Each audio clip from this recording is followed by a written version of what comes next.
Ensinar pra vocês, galera. E dessa vez eu vou estar ensinando pra vocês como vocês podem estar fazendo na fogueira. Galera, eu não sei se vocês vão gostar, mas eu gostei. Tá muito massa, muito top mesmo.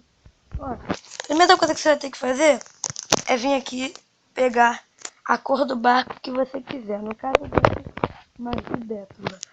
Aí você vai pegar uma tocha, que eu já tenho aqui, né? Quero colocar aqui do lado. E ficou 2 tochas, maneiro, né? Tô brincando. Então, só barco e tocha. Você vai voar, vai colocar a tocha. Se quiser você decora e volta. Aí você vai colocar, vai virar. Assim, como tem que voar na água. Aí você vai fazer assim. Calma aí que fiz merda.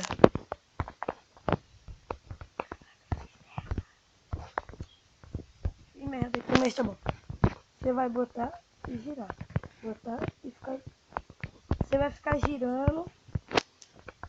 Calma aí que tá bugado pra acabar com essa merda.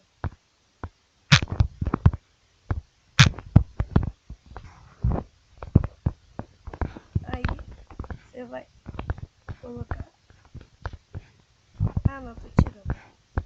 Vai colocar e girar. Colocar e girar. Você coloca quantos você quiser. Aí vai ficar meio assim, todo bugado. Se você encostar, você voa. E não. Não voa não. Achei que voava, que uma vez voou comigo. Calma aí, deixa eu empurrar pra lá. Acho que vou fazer assim.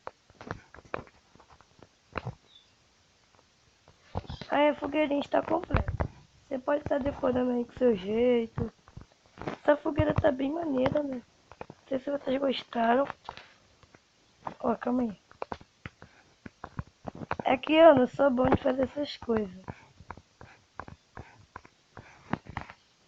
Mas tá muito maneiro mesmo. Tu decora com cadeira, faz o que você quiser.